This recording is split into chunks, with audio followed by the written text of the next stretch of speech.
Put that coffee down. I'm not here to waste your time, okay? I certainly hope you're not here to waste mine. So I'm gonna keep this short. Helen, we're both in sales. Let me tell you why I suck as a salesman. Most valuable commodity I know of is information. Wouldn't you agree? Coffee's for closers only. Hey there, friend. Welcome back to the Behind Your Back podcast with me, Bradley Hartman.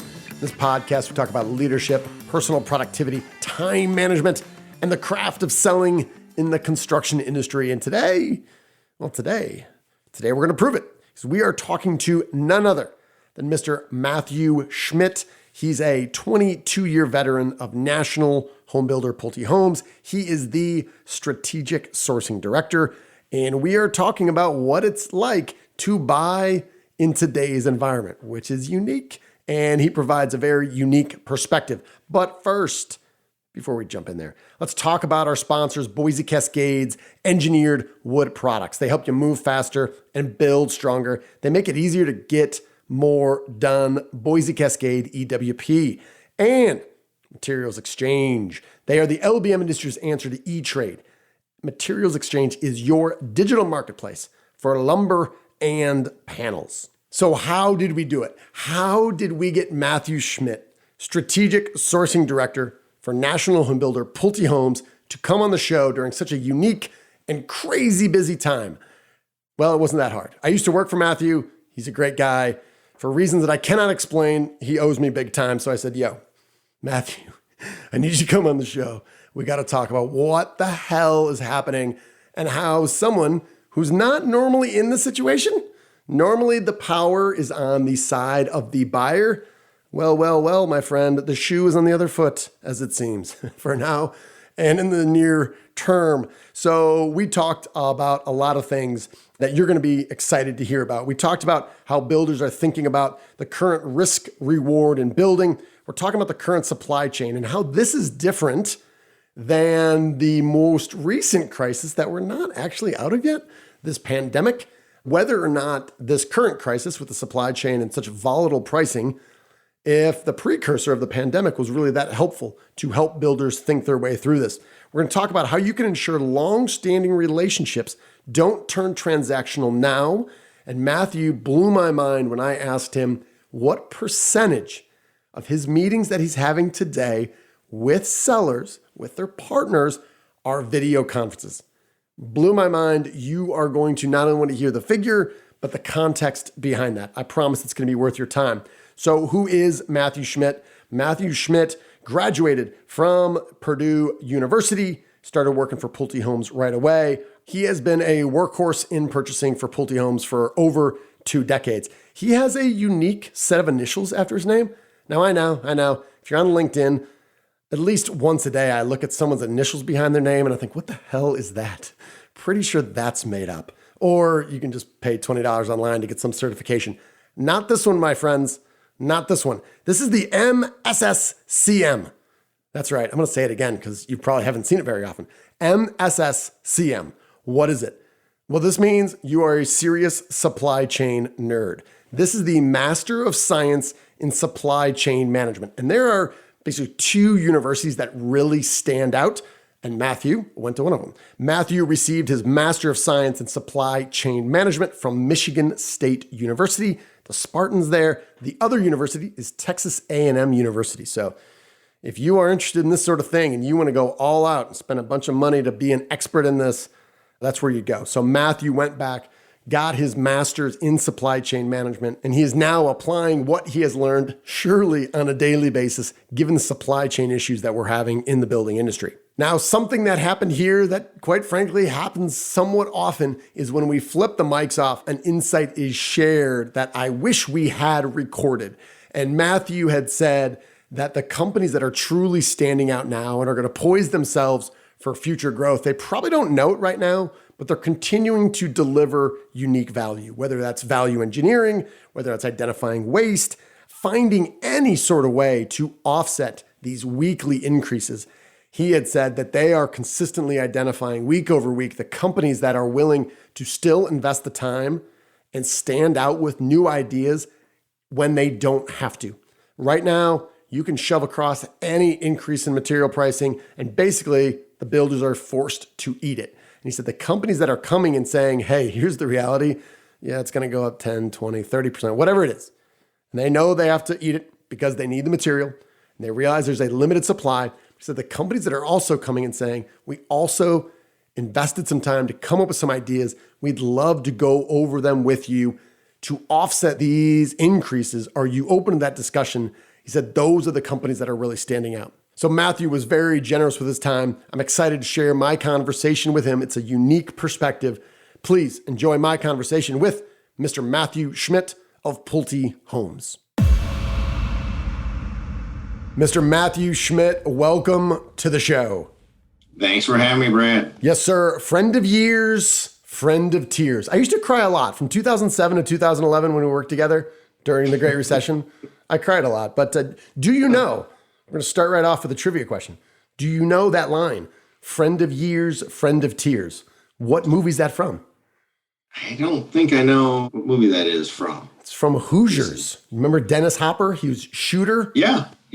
Friend of years, friend of tears. Anyway, that's what I think when I think of you. I think of friend of years, friend of tears. Okay. Appreciate you coming on the show. You've taught me a lot over the years, and I hope to repay it all with a 4-hour podcast right now. So here we go. Love it. We're going to start off with, I'm going to call it your first 4.5. Okay. So we got 4.5 questions coming at you here. Do you remember the first job that you had?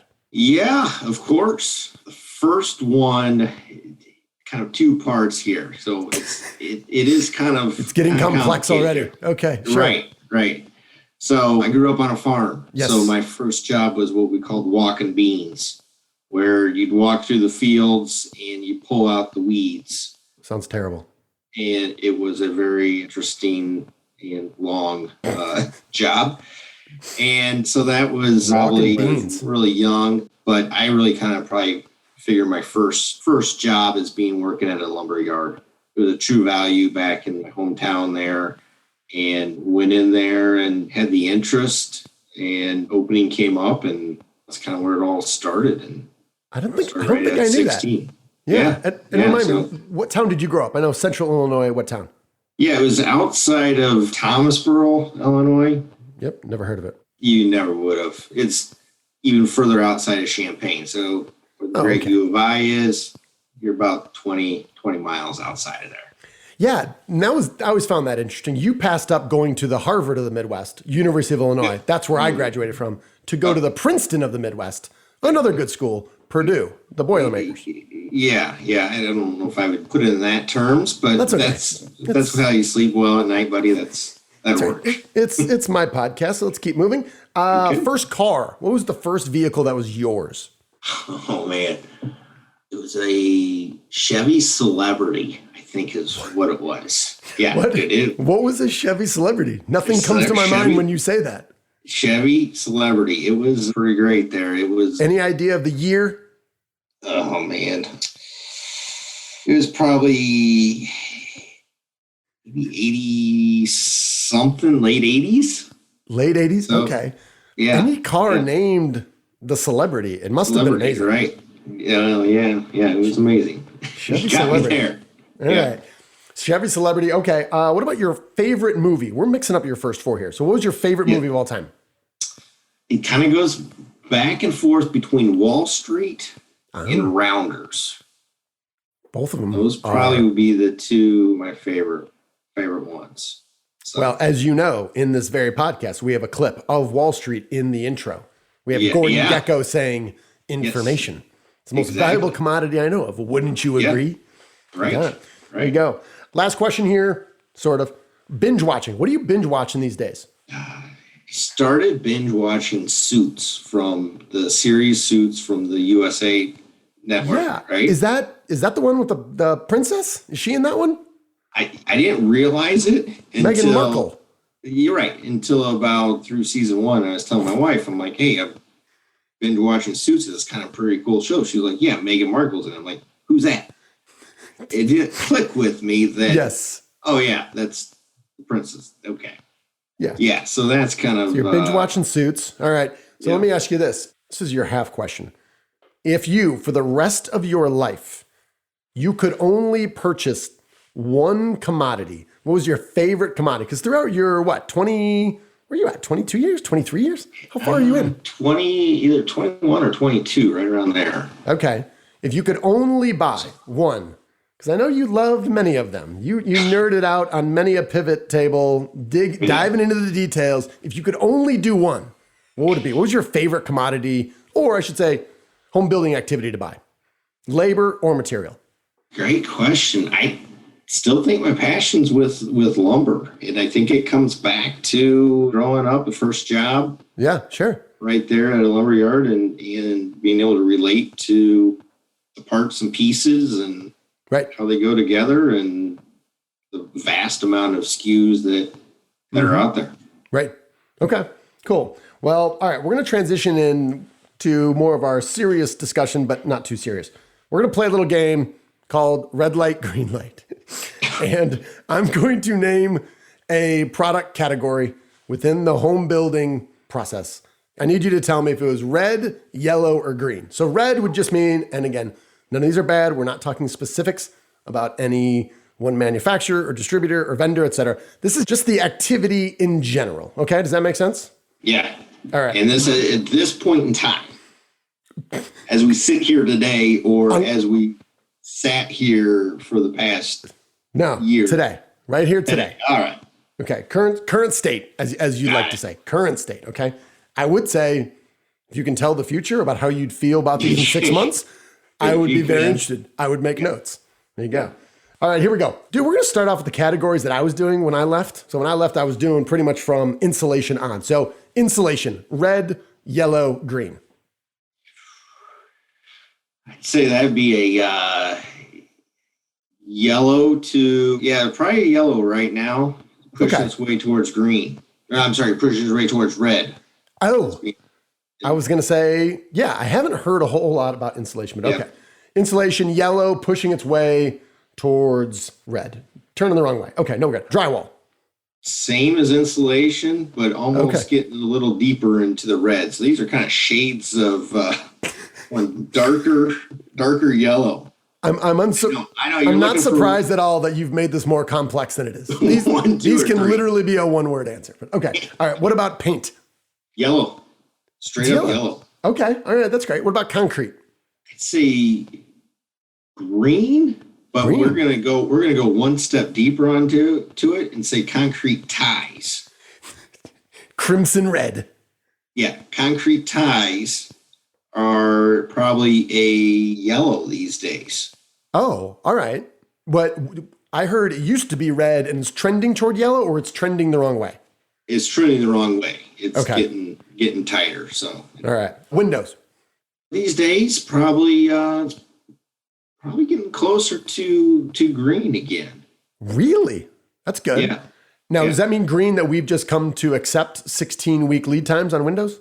We've been able to predict more, or the manufacturer's been able to predict more of what the lead times are. Okay. So we got more consistent. So more consistency there. So well, that's good.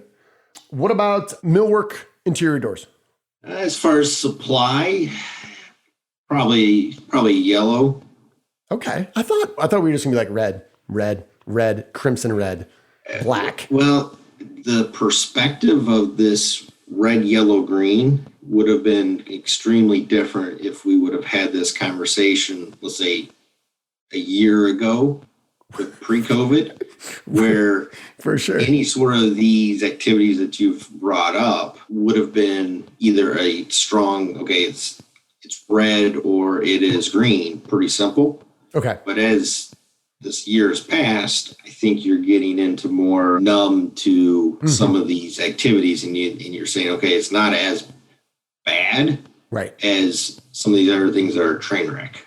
Yes. So, well, no, I think, and we're going to circle back to that too, because obviously context is everything, right? And if you said, hey, this is what your world's going to be like in April of 2021, you'd say, I'm firing people. Bad things are happening.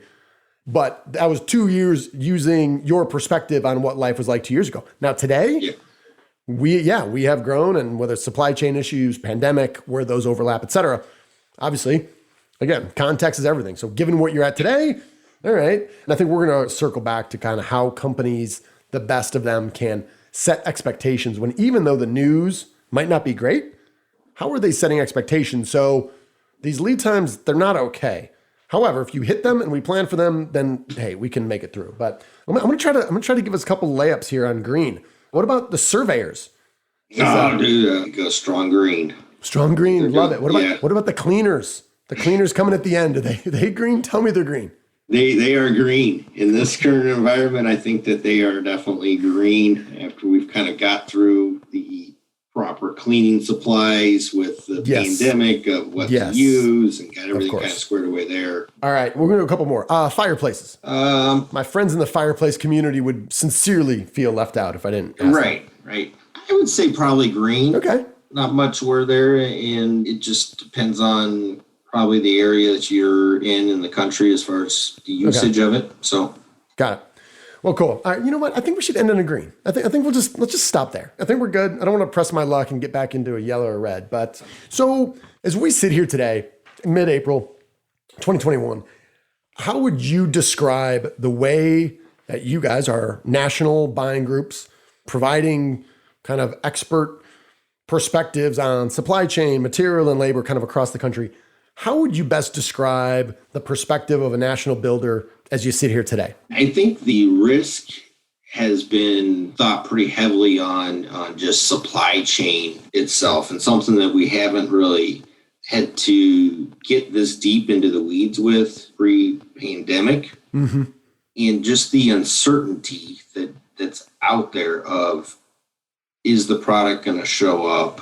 What's the dealers and distributors dealing with and trying to procure the material? What's the manufacturers? How does allocation work? And kind of what's that next, I don't want to say next necessary shoe to drop, but what's the next thing? Right. I mean, who would have thought that we would have a ship that T-boned in the canal? Yeah, it's been open for 152 years. And now it's a major problem. And I was like, my initial thought when seeing that in the Wall Street Journal was like, you cannot make this stuff up. No. Like, what next? Right. As you think back, you got a couple decades in this. How has what we lived through from 2007 to 2011, how has that prepared you, if at all, for this crisis? Has it been helpful at all? Are there lessons that you learned from that are applicable? Or in your mind, is this kind of this period we're now like truly unprecedented? I think it's probably the easier answer is yes, it is truly unprecedented. But I think that by that time, when those years of 2007, 8 through 10 or 11, I think that does help prepare you as far as thinking about the business differently, being nimble. At that point, it was, okay, how do we batten down the hatches and contract? How do we do it smartly and look at our volume and try and really have some of the same thought processes and relationships that we did back then. It still is prevalent today. So a lot of the fundamentals and basics are the same. It's just a different type of problem that's become unprecedented.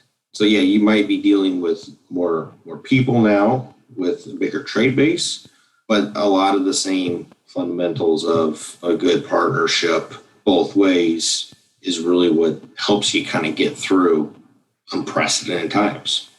You mentioned the word relationship, and we always talk about how this is a relationship business.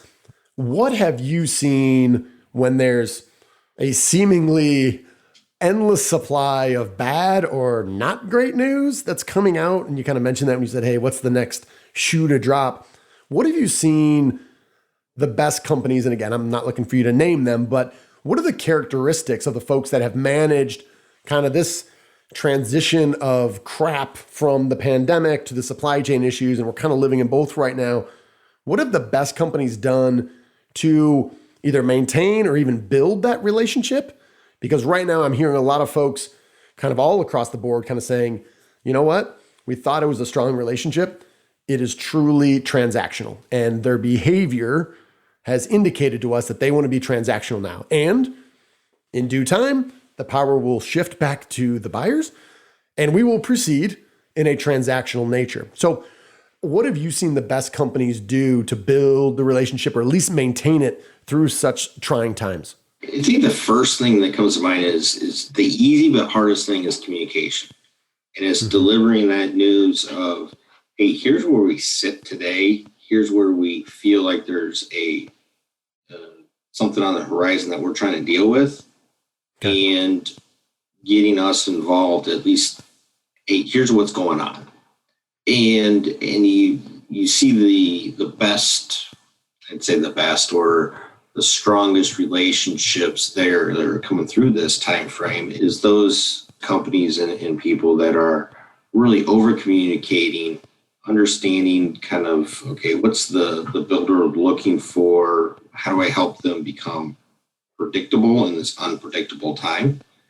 Yeah. And what kind of things can we do together to get that order in earlier, to give them more time to procure the product, or as they're receiving information from the manufacturers of keeping the people up to date.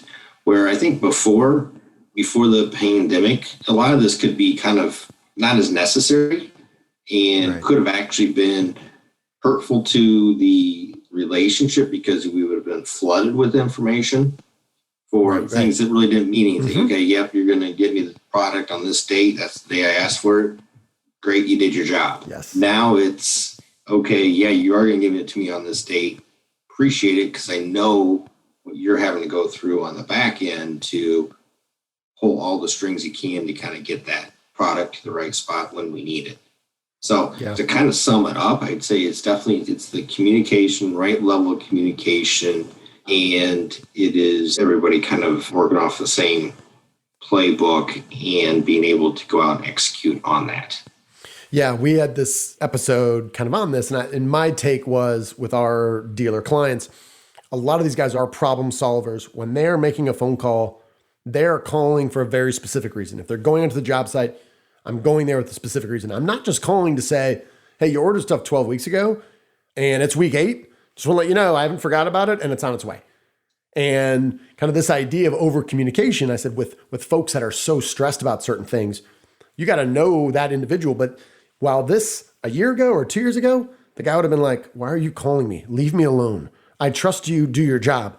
Today, you might not get a return phone call, but he might say, hey, I appreciate that. I just want you to know because I'm stressing about it. Because the last time I ordered something, it took 12 weeks. On the 12th week, I was told it's going to be another 4 weeks. So I wonder if I can dig into this just a little bit, because I can imagine if people are listening, they're like, okay, I hear what Matthew's saying. We want to over communicate. And yet it's not really clear. You have to kind of gauge the situation to understand what that looks like. Because again, you're covering an awful lot of territory. You got a lot of responsibility. You're working a lot of hours. There's a thin line between being over communicative in a way that you're like, dude, these guys are doing it great, and this guy's really annoying. Why is Hartman calling me again? You know, what sort of advice might you give, or what might be some signposts that maybe you need to dial back the communication or amp it up a little bit? Yeah, I think it's getting good understanding from your customer on what they kind of want to see, right? And as you kind of get into those, maybe the first triage situation that you have, or even before you get into that, it's a good word for it, triage. Yeah, I like it. Okay, do you want to have an update every week? Do you want it every day? What's the level of urgency? But then I think the other big key is don't necessarily just tell me that I have no update just so you can cross off your list to say, okay, I've communicated back, right? Yeah. I mean, have something of meat into that piece of communication. And I think it's going to be different based off of how critical that product is in the schedule for the trades behind it. And I think that's where, when we're asking for communication, it's not necessarily, I mean, it is for us, but it's also, how do you get that person that's relying, that maybe that labor force is relying on that product being there, how do you give them the heads up and give them the courtesy of being able to reschedule or move around their people? Because that's the relationship too that's probably even as critical to being able to meet expectations as far as production and closings and stuff. So, yeah, I can imagine that. Flashback to 2006 was like the last time I was full-time on a job site. If the material wasn't there, 99 times out of 100, you look to a project manager or construction superintendent like Hartman and be like, well, this guy probably screwed up. Rarely was it truly the manufacturer, right? Right. And you kind of knew that distance of running a schedule on time was between the construction manager and the labor force. And now I think I've never heard guys talking about, we have such an engaged labor force now that they know all the manufacturers. And that line from where it's created, the product's created, and where it is installed, that line in many regards has shortened so much because people know like we can't get it. And all these people that are in the middle, including you, largely have no control over it. So I think it's interesting. And I guess if one of the silver linings might be, as you kind of mentioned too, my guess would be when you talk about getting the weeds of the supply chain is truly understanding how long it takes to get out of the plant and every step along the way. I think you're going to have so many more people that are smart when it comes to how this thing actually works, as opposed to, I don't know, it's in the garage, I install it. If it's not, I don't. Yeah, and I think to your point is, we always just kind of talk about with our clients, communicating guys like you is every voicemail, every email, you have to deliver something of value. And you're an expert in your activity. Surely there is something, even in the most boring of times, there's something that you can say is, hey, I'm an expert in this. You're not, let me kind of share with you something, or here's an idea. Here's what someone else is doing. But yeah, I think it's a great point. yeah. Now let's take a quick break to hear from one of our sponsors. You know that old cliche about delivering value in the form of outcomes? It's about drills, right? Why do people actually buy a drill? What do they really want? What's the outcome they're looking for? A hole, right? Well, at Boise Cascade, it's exactly what they deliver. Value and, a ton of holes. Last year, Sawtech Smart Saw Systems cut more than 1 million HVAC, electrical, and plumbing holes. That number represents thousands of hours in labor savings, reduced waste, and safer job sites. Now, as a former area purchasing manager who negotiated with framers, constantly trying to figure out ways that we could collaborate and build faster, better, smarter, and more economically, this is true innovation here. So contact your local Boise Cascade dealer today and see how you can frame faster with Sawtech. Faster, stronger, easier. It's not just what Boise Cascade does, it's who they are. So let me ask you about that. Obviously, we're on Zoom right now. We're looking at each other. Reverse in your mind to post-Thanksgiving 2019, okay? That's right. You're looking towards the ceiling. Are you there? Yeah, I'm there. You know, in one respect, it wasn't that long ago. The other one, it was like, might as well have been a decade ago. All right. November 2019, Christmas is coming around. Pandemic is still unknowingly 4 or 5 months off. What percentage of the meetings you were having that were not face-to-face, what percentage of those were done with a video conference? Probably zero. Probably zero. I don't remember. I mean, there were some cameras in some of the conference rooms that they were just kind of getting around to using, and there were some calls in there that we would do, but with an actual trade partner or anything, I don't remember us really doing any of that. Yeah. And what about today? Fast forward to today. What percentage of those calls you're having where in the past it would have been a phone call, and now you're choosing to jump online, look each other in theory, eye to eye? Yeah, I'd say probably 60, 70% of them are probably that way. And I think it's definitely interesting. There's some people in companies that really enjoy turning the cameras on. You will look them in the eyeballs, right, and say, okay, yeah, you kind of get what I'm saying, and sure, kind of get the nonverbal cues going on. And then there's others that it's a conference call, and there's nothing wrong with it. Yeah, it's just kind of how things are have changed, and you get kind of a lot of you kind of catch people. I've been definitely caught myself of you're on a big Teams or Zoom call and you're looking down and maybe texting somebody at the same time. And then you're calling that person out like, okay, who are you texting? Because what's going on here? Right. And he's like, oh yeah, hey, camera's on. And it's that common courtesy of, okay, if you're really focused, you're paying attention to them and you're trying to get the message across and understand what they're trying to tell you also. So that's a good way that technology has come into play during this pandemic of being able to have some interaction. Yeah, well, this is something I wanted to ask you about. Perfect segue is that I've been talking to a lot of folks who pre-pandemic, you would have said, tell me about your potential productivity and value you could bring to someone like Matthew if I gave you a $0 travel budget and you could never travel to see him. And sales teams across the country would have been like, all right, you can do that, you're going to see my sales implode because I need to be there. I got to do it. We got to go to lunch. We got to go to Wildfire. We got to do everything we got to do, right? And then that happened. And in many cases, sales went up. And again, there's some variables there they didn't control, but they found ways to continue to deliver value. And it really forced everyone to rethink this mindset of that I have to be there in person. And I remember, I won't name names, but there's a couple manufacturers that come to mind when they'd be like, hey, just flew in from faraway state. Yes. And I was like, great, what are you guys here for? And they're like, to see you. And I'm like, why? I'm not that important. They're like, yes, you are to us. And we would have a 30-minute meeting. They would leave. And I was like, I hope they truly had some other business here. And they're just not telling me. But I knew in some cases they literally flew in and flew out.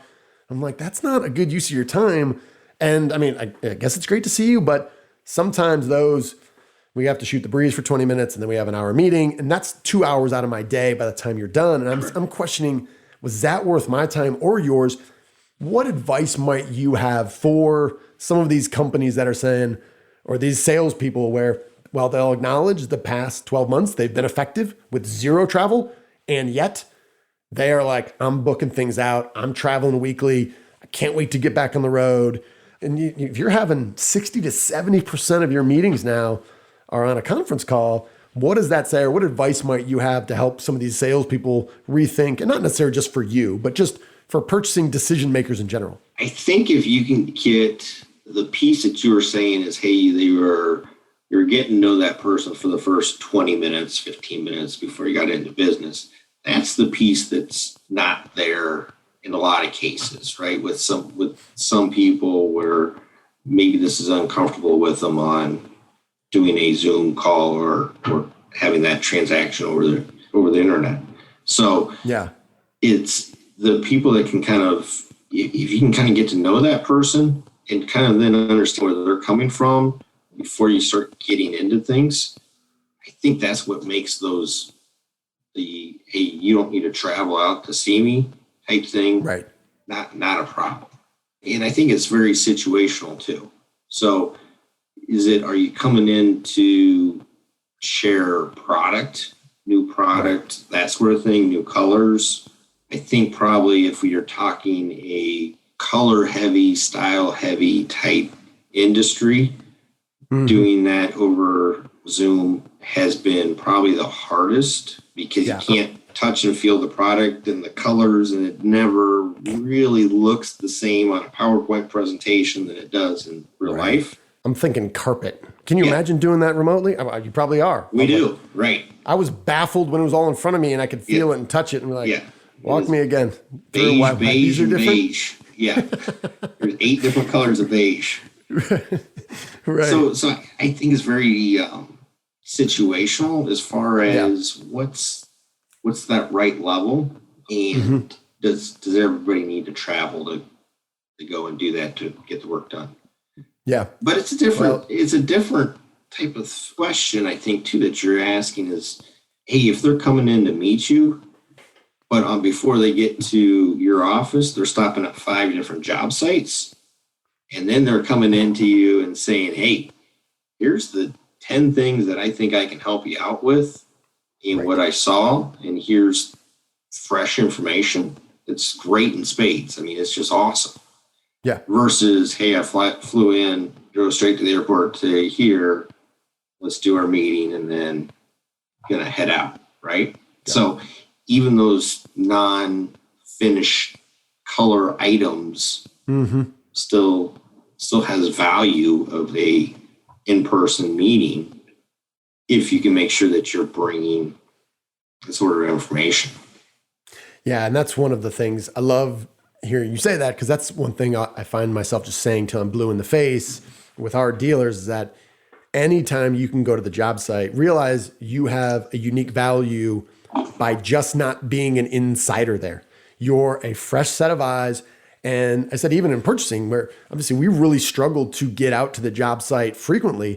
And I said, if you can go there and see what's happening not only with your product, but you have other ideas, we're always open to ways to get better, even if it's not about shingles, because you are a shingle manufacturer. Like if you see different things and you see the painter doing something stupid, hey, I want to know about it, right?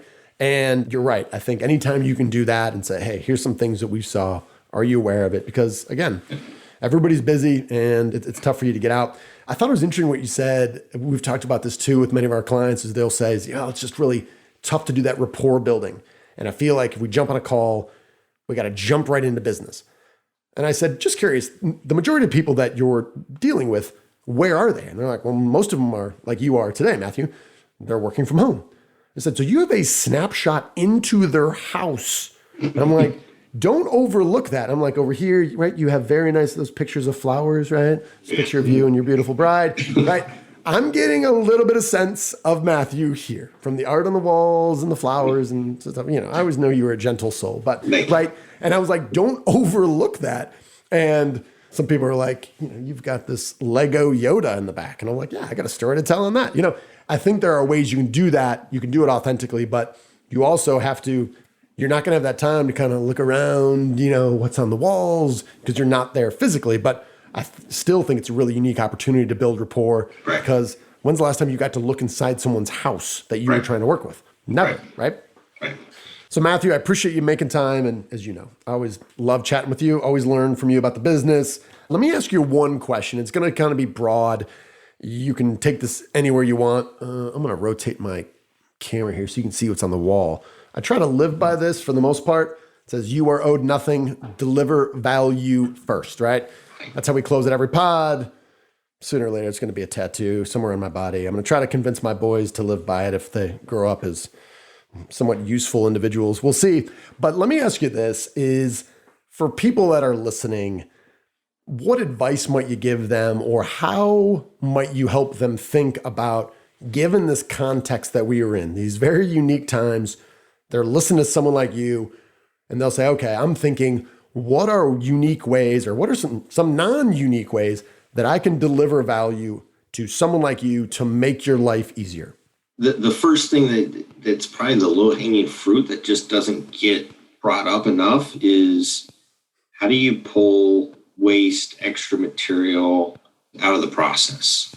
Okay. And it's not necessarily making takeoff so tight that you can't even use it, and then you got the whole downstream effect. But thinking about where just the crazy price of OSB is these days, you almost have to treat it a little bit like gold. I mean, it's $50 laying on the ground that you're putting your pod heater on. It's like, there's got to be a better way to do that, right? Yeah.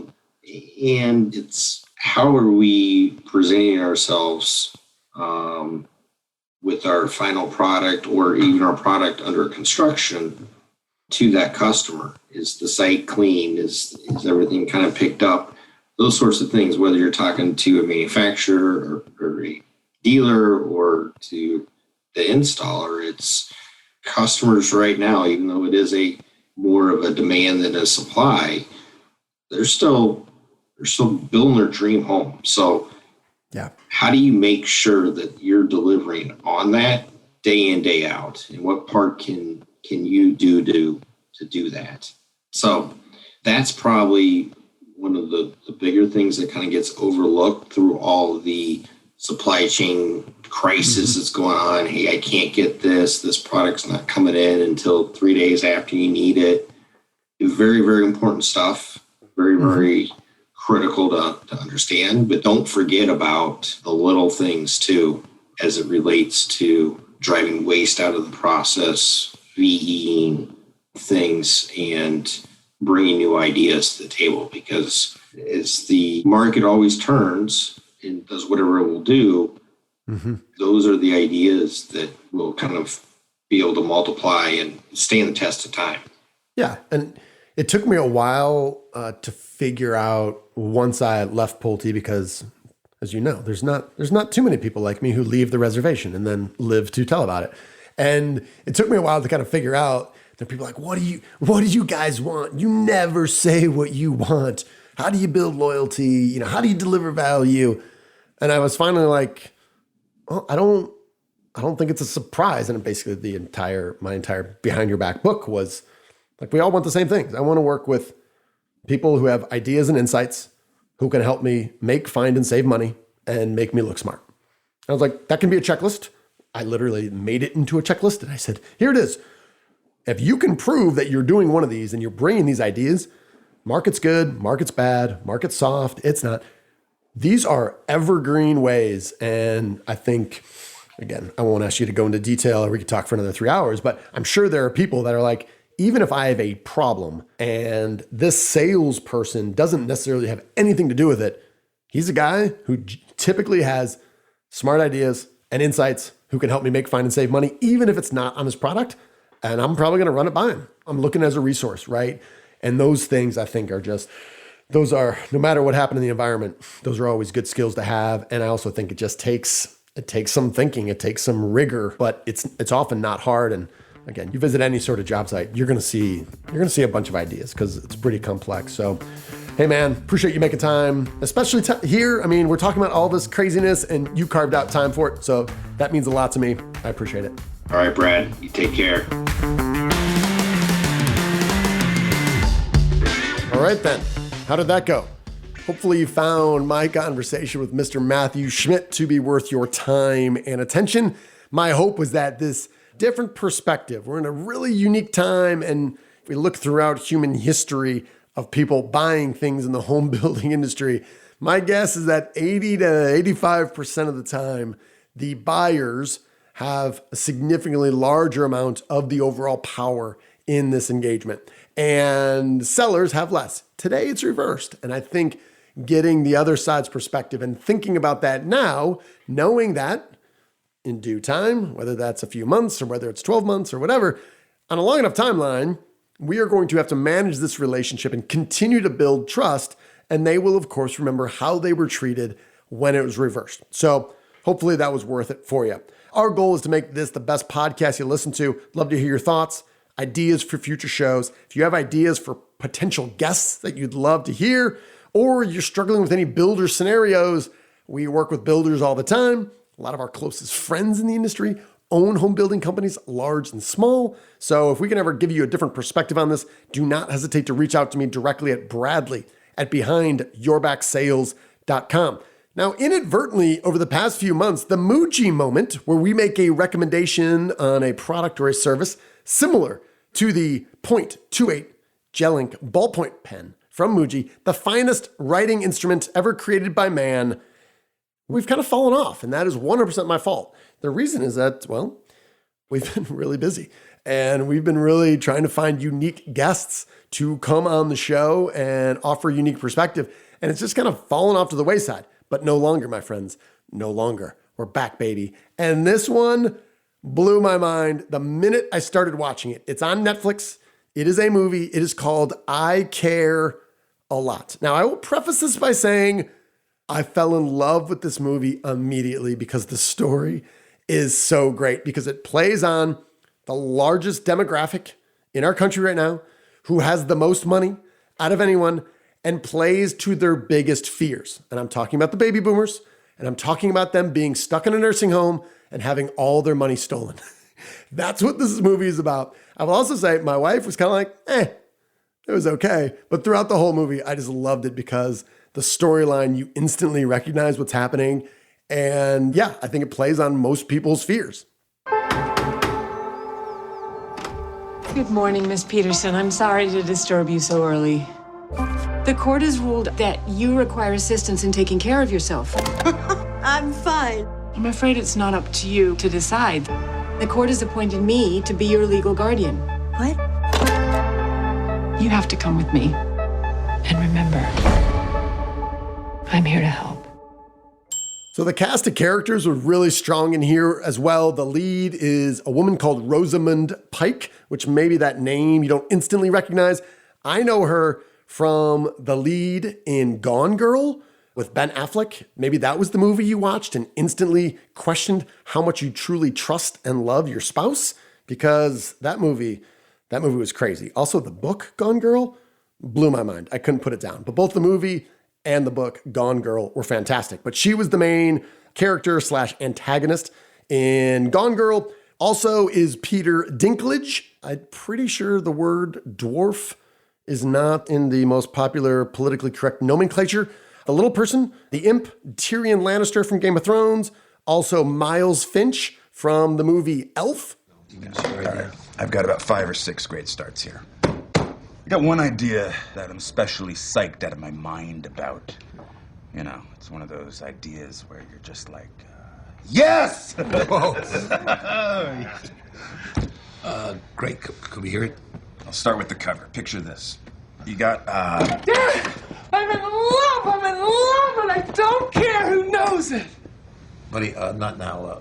Can you please go back to the pit? I'll come visit you in a little while, okay? I didn't know you had elves working here. I can honestly watch Elf year-round. That movie's fantastic. Miles Finch, the character, is also incredible. Anyway, he's in it. And also Diane Wiest, who you know her as the mother in the OG version of Footloose with Kevin Bacon. She's the very quiet wife of the pastor, but she's great in that movie. She's been in a million different things. Anyway, strong lineup of really good actors. It's called I Care a Lot. I would strongly recommend to a friend. And if you don't like it, well, it's Netflix. You can just turn it off and move on with your life. I liked it a lot. And it was called I Care a Lot. So, all right, I'm going to move on a lot. We're going to close out like we always do. I hope this was worth your time and attention. I know you are busy. I know you got other things to do. There's lots of other good content out there. I truly appreciate you making time for this. Before we go, I want to thank our sponsors again. Thank you to Boise Cascades Engineered Wood Products and their innovative SawTech technology, which makes you run faster and stronger. You can learn more by visiting bc.com/EWP. And what E-Trade is for the stock market materials exchange is to the LBM industry. They make commodity pricing transparent, buying simple, and the fees are low. Register today. Use the promo code Bradley, BRADLEY, to get your first trade free. Materials exchange, check it out. You'll like it. That's all I got for you today. You, my friends, you're owed nothing. Deliver value first.